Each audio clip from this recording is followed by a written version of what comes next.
Alright, if you've just picked up an AirTag and you're rocking an iPhone 16 or 16 Pro Max, let's get you set up in under 2 minutes. First, let's make sure your iPhone's ready. Go to Settings, turn Bluetooth on. Then, under Privacy and Security, check that Location Services is active.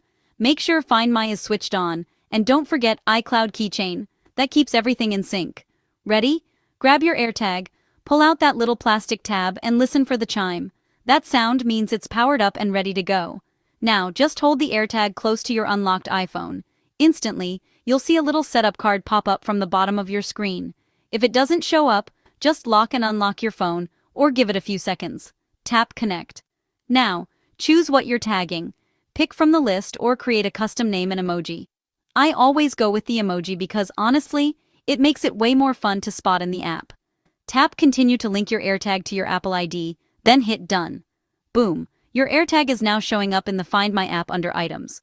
Here's where the iPhone 16 shines. With that new U2 Ultra Wideband chip, precision finding is even faster and more accurate. Use the Find button in the app, and you'll see an arrow guiding you right to your AirTag, even from farther away.